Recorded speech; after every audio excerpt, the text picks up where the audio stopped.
नमस्कार दोस्तों, मेरा नाम है मनीष कुमार सिंह और आपका बहुत-बहुत स्वागत करता हूं मैं 4 पीएम महाराष्ट्र पे।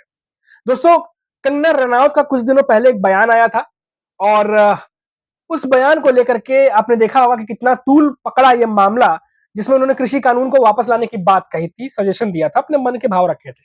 और इतना तूल पकड़ा कि बीजेपी को ये समझ में आ गया कि ये बयान बैकफायर कर सकता है और हरियाणा में होने वाले चुनाव में बहुत ही ज्यादा उन्हें नुकसान पहुंच सकता है। लिहाजा समय रहते बीजेपी ने खुद को इससे अलग कर लिया और ये बयान जो है वो कंगना का इंडिविजुअल है, उनकी निजी राय है, ये बता करके पल्ला झाड़ लिया। लेकिन पल्ला झाड़ने के बाद क्या पर्दे के पीछे कोई और कहानी बनी है? क्योंकि एक नया वीडियो कंगना रनावत का सोशल मीडिया पर आया है और जिसमें कंगना रनावत माफी मांगती हुई दिखाई दे रही हैं। और ये माफी मांगते हुए आप उनके चेहरे का रिएक्शन देख सकते हैं। ऐसा लग रहा है कि उन पर भारी दबाव, प्रेशर या डांट जो है उन्हें मिली है।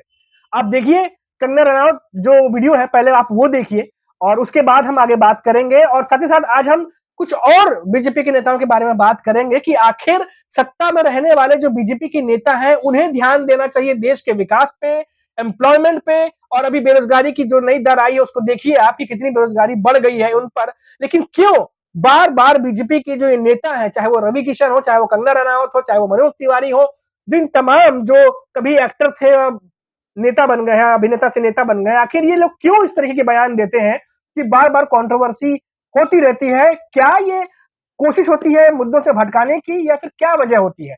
इस पर भी आज हम चर्चा करेंगे। दोस्तों बने रहिएगा हमारे साथ। पहले आप ये वीडियो देखिए कंगना रनावत की। नमस्ते दोस्तों, पिछले बीते कुछ दिनों में मीडिया ने मुझसे फार्मर्स लॉ पे कुछ सवाल किए और मैंने ये सुझाव दिया कि किसानों को फार्मर्स लॉ वापस लाने का प्रधानमंत्री जी से निवेदन करना चाहिए। मेरी इस बात से बहुत सारे लोग निराश हैं और डिसअपॉइंटेड हैं। जब फार्मर्स लॉ प्रपोज हुए थे तो हम बहुत सारे लोगों ने जो है उनका समर्थन किया था, लेकिन बड़ी ही संवेदनशीलता से और सहानुभूति से हमारे माननीय प्रधानमंत्री जी ने वो लॉज जो थे वापस ले लिए थे। और ये हम सब कार्यकर्ताओं का कर्तव्य बनता है कि हम उनके शब्दों की गरिमा रखें। मुझे ये बात भी ध्यान रखनी होगी कि मैं अब एक कलाकार नहीं, भारतीय जनता पार्टी की कार्यकर्ता हूँ और मेरे ओपिनियंस अपने नहीं होने चाहिए, वो पार्टी का स्टैंड होना चाहिए। तो अगर मैंने अपने शब्दों से और अपनी सोच से किसी को डिसअपॉइंट किया है, मुझे खेद रहेगा। I take my words back. Thank you. तो देखा दोस्तों, आपने वीडियो में आपने देखा कि कंगना रनावत जो है वो माफी मांग रही है, लेकिन माफी मांगते हुए वो बात कर रही हैं कृषि कानून की। और जहां उन्होंने ये कहा कि कृषि कानून जो है, ये कानून जब लाया गया था, हम सब कार्यकर्ताओं का ये कर्तव्य बनता है कि हमारे जो माननीय प्रधानमंत्री हैं उनकी शब्दों को जो है हम लोग गरिमा रखें उसकी। ये तमाम बातें वो करती हुई दिखाई दे रही है। लेकिन यहाँ उन्होंने एक बहुत अहम बात कही। उन्होंने कही कि अब मुझे याद रखना होगा कि मैं एक कलाकार नहीं हूं, बल्कि एक मैं नेता हूं और एक पार्टी को रिप्रेजेंट भी करती हूँ। तो इसीलिए अब जो है उनको ये समझ में आ रहा है कि मुझे नाप तोलकर बयान देना होगा। लेकिन ये जो बातें कंगना रनावत कर रही है, क्या ये उनके शब्द हैं या उन्हें बीजेपी के ऊपर के नेताओं ने ये बात समझाई है? क्योंकि आप देखिए कंगना रनावत कोई ऐसी नई बात नहीं है जब इस तरीके के बयान देते नजर आई है। जब वो फिल्म इंडस्ट्री में भी थी तो भी वो इसी तरीके से बयानबाजी करती थी और आए दिन कोई ना कोई कंट्रोवर्सी या कोई चीज खड़ी हो जाती थी हमेशा। लेकिन इन्हीं बयानबाजी के चलते वो बीजेपी में भी आई। आप देख लीजिए बीजेपी में आने के बाद वो लगातार, कभी ऐसा नहीं हुआ कि अपने बयानों से कभी वो जो है वो कभी कम बोला उन्होंने। हमेशा कुछ ना कुछ वो ऐसा बोलती हैं जो कंट्रोवर्सी हो जाती है और तमाम सुर्खियां बन जाती हैं, न्यूज पब्लिकेशन में आ जाती हैं। लेकिन इस बार ऐसा क्या हो गया कि उन्हें माफी मांगनी पड़ गई हाथ जोड़कर और सोशल मीडिया पर सबसे माफी मांग रही है, कह रही है अगर मेरी बातों से किसी को बुरा लगा हताहत हुआ तो मुझे माफ करिए। ये जो माफीनामा वीडियो है, क्या ये बीजेपी के जो ऊपर के नेता हैं उनके दबाव में, उनकी डांट के चलते कंगना रनावत ने ये बातें सारी कही हैं? अब ये तो कंगना रनावत और बीजेपी के नेता ही जानते होंगे, क्योंकि तमाम जो राजनीति के जानकार हैं वो ये मानने लगे थे कि कंगना रनावत ने जो बयान दिया है, इस बयान से हरियाणा चुनाव में बीजेपी ने जो थोड़े बहुत जतन किए हैं उस पर भी पानी फेर देंगी कंगना रनावत अपने इस बयान से। और बीजेपी को यह मालूम था कि ये जो बयान है ये बहुत ज्यादा बैकफायर करेगा और हरियाणा चुनाव वैसे ही बहुत ज्यादा डामाडोल है बीजेपी के लिए। और ये अगर बैकफायर किया तो जो बची खुची गुंजाइश है वो भी खत्म ही समझिए। और इसीलिए इस पर तुरंत बीजेपी के नेताओं ने पल्ला झाड़ा और इसे कंगना रनावत की निजी राय बता दी। अब चलिए ये मामले को यहीं रोकते हैं अब हम बात करते हैं बीजेपी के थोड़े कुछ और नेताओं की। आप देखिए कुछ दिनों पहले रवि किशन जो है वो बच्चों के सामने कुछ बयान देते नजर आए, बोलते नजर आए कि सिर्फ शास्त्रों से काम नहीं चलेगा, शस्त्र भी उठाने पड़े। आखिर बड़ी कॉमन सी चीज है दोस्तों, ऐसे बोलने को तो मुझे बहुत कुछ ऐसा अभी दिमाग में आ रहा है, लेकिन आप एक कॉमन सी सोचिए कि अगर आपको यही सब करना है, अगर आपको यही सब बोलना है, तो फिर आप नेतागिरी क्यों कर रहे हैं? आप नेतागिरी छोड़ दीजिए ना। आप अगर नेता बने हैं, अभी कुछ दिनों पहले मैं महाराष्ट्र का भी एग्जांपल बताऊं तो आप देखिए नीतीश राणे भी कुछ इस तरीके से बयान करते नजर आए, जिसका विरोध करने के लिए इम्तियाज जलील जी पूरे कारवां के साथ, पूरे समर्थकों के साथ आ रहे थे। पूरा माहौल बनाने की कोशिश क्यों की जा रही है कि हम सबसे बड़े रक्षक हैं या हम ही जो है ये कर रहे हैं। और अगर आपको लगता है कि जनता के लिए आप ये सब कर रहे हैं तो फिर राजनीति छोड़ दीजिए, यही करिए। अपनी राजनीति पृष्ठभूमि को चमकाने के लिए कम से कम जनता के बीच में गलत संदेश मत दीजिए।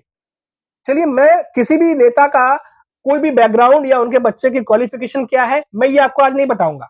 आप खुद जाके गूगल पे चेक कर लीजिए कि जो भी नेता इस तरह के बयानबाजी करते हैं, आप खुद इसके बारे में पता लगाइए कि उनके जो बच्चे हैं वो किस स्कूल में पढ़ते हैं, क्या एजुकेशन हासिल करते हैं और क्या एम है उनका, और क्या इंडिया में पढ़ रहे हैं, इंडिया में पढ़ रहे हैं तो कौन से स्कूल में पढ़ रहे हैं, बाहर पढ़ रहे हैं, अब्रॉड पढ़ रहे हैं, तो वो जो पढ़ाई कर रहे हैं वो किस लिए पढ़ाई कर रहे हैं, क्या बनने के लिए पढ़ाई कर रहे हैं, आप ये देख लीजिए।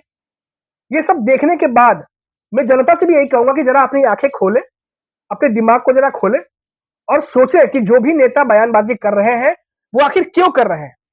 और अगर हमारे और आपके जैसे जो लोग हैं, जो जनता है, अगर वो समझदारी से काम लेने लगे तो इन नेताओं को भी ये पता चल जाएगा कि अब ऐसी बयानबाजी करने से कोई फायदा होने वाला नहीं है। अब आप देख लीजिए कई सारे नेता हैं, अभी आप देखिए मनोज तिवारी की बात कर लेता हूँ, रवि किशन की बात कर लेता हूँ, नवनीत राणा है, उनके भी आपने कई सारे बयान सुने होंगे। बार बार देश में, इतना बड़ा भारत देश है, इतने सारे मुद्दे हैं जो खत्म नहीं हो रहे इस जो बीजेपी सरकार है पिछले 10 सालों में, बल्कि कुछ चीजें तो और बढ़ गई हैं। अभी अनएम्प्लॉयमेंट को लेकर, बेरोजगारी को लेकर एक नया सर्वे आया है जिसमें दिखा जा रहा है कि जो ग्रेजुएट है, जो पढ़े लिखे बच्चे हैं, वो ज्यादा जो है बेरोजगार है।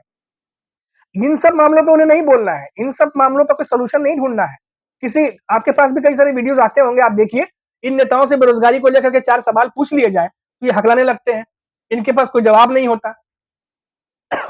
इन एम्प्लॉयमेंट्स को, बेरोजगारी को कैसे दूर करें, इससे संबंध में 4 आइडिया नहीं होते इनके पास। ये 4 आइडिया ही बता दे उस इंटरव्यू में कि कैसे अनएम्प्लॉयमेंट जो है वो दूर करेंगे, बेरोजगारी कैसे दूर करेंगे। पब्लिक प्लेस पर जो है वो खड़े होकर के जो युवा है उनसे ये बात नहीं कर सकते। ये सिर्फ मीडिया में आते हैं, इनकी बयानबाजी आप सुन लीजिए पिछले 1-1.5 सालों में निकाल करके, ये सिर्फ आते हैं, ऐसा लगता है जैसे जो मेन मुद्दे हैं उनको भटकाने के लिए। मीडिया में क्या मसाला चाहिए, मसाला देने के लिए। इन मसाला को लेकर के जो कुछ गोदी पत्रकार है, मीडिया के कुछ गोदी पत्रकार भी हैं दोस्तों, वो किसी भी नेता के पास जाते हैं तो वो मुद्दे की बात ना करके इसमें इन्होंने ये बोला, उन्होंने वो बोला, कंगना का ये बयान आया, रवि किशन ने ये बोला, ये मसाला इकट्ठा करते हैं, मसाला चलाते हैं।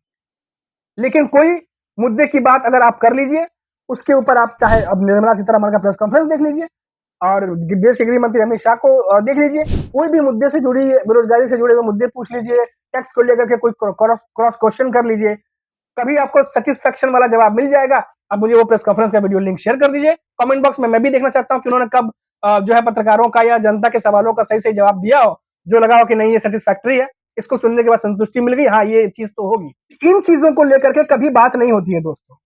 हम लोग हमेशा, जब भी मैं आता हूं आपके पास, हमेशा महाराष्ट्र की खबरें, राजनीति की खबरें और बात करें तमाम नेताओं की खबरें, हम लोग ये सब कुछ दिखाते हैं। लेकिन ये जो कुछ भी चल रहा है इसको समझने की, देखने की बहुत ज्यादा जरूरत है, क्योंकि जब जब चुनाव आते हैं, चुनाव तो छोड़िए, अब तो 5 साल चल रहे हैं, जब जब चुनाव आते हैं, चाहे विधानसभा हो, लोकसभा के चुनाव हो, विधानसभा के चुनाव हो, कुछ नेता हद से ज्यादा आगे निकल के बयानबाजी करते हैं। और इन बयानबाजी को लेकर के खासतौर से जो अभिनेता से नेता बने हैं, जिनको फेस वैल्यू है, जिनके लाखों करोड़ों फॉलोअर है सोशल मीडिया पर, वो अपने इस प्लेटफॉर्म का इस्तेमाल भी आप देखिए अपने हिसाब से करते हैं। जिन लोगों ने आपको फॉलो किया है, जिन लोगों ने आपको प्यार किया है, जिन लोगों ने आपके अभिनय को सराहा है और जिनके वोट से आप जीत करके सांसद बन रहे हैं, कम से कम उनके भरोसे को तो कायम रखिए।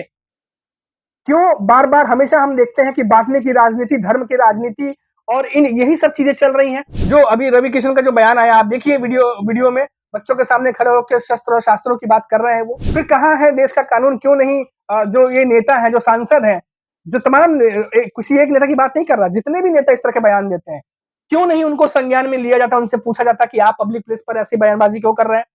क्यों बार-बार ये बात कर रहे हैं? फिर देश के प्रधानमंत्री नरेंद्र मोदी कहीं जाते हैं रैलियों में, चुनाव के प्रचार में, तो वहाँ कहते हैं कि देश को बाँटने वाले और देश को अलग करने वालों को हम बख्शेंगे नहीं, जो देशद्रोही हैं। लेकिन ऐसे तमाम एग्ज़ाम्पल है, तमाम उदाहरण है, जहाँ खुद सत्ता में बैठे नेता जो है वो इस तरह के बयान देते हैं जिसको सुनने के बाद लगता है कि क्या ये वो नेता है जिनको जनता ने चुन के भेजा है? तो ऐसे बहुत सारे सवाल हैं दोस्तों, जिनको आपको और हमको समझना होगा। और जब भी विधानसभा चुनाव आएँगे, अभी महाराष्ट्र में भी हैं, हरियाणा में भी, आप देखिएगा कि ऐसे बयान आपको सुनाई देंगे ही देंगे।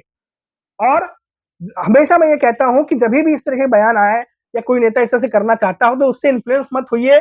हमें अपनी नज़रें और आँखें खोल करके हमेशा रखना है। अब देख लीजिए, अभी जो कंगना ने बयान दिया था, उसके बाद इतना तूल पकड़ा, अब बीजेपी को लगा कि हरियाणा में उनको नुकसान हो जाएगा, तो अब दबाव के चलते या किसी किन्हीं और वजहों के चलते अब वो सोशल मीडिया पर माफ़ी माँगती हुई दिखाई दे रही हैं, उनका वीडियो आज सामने आ गया।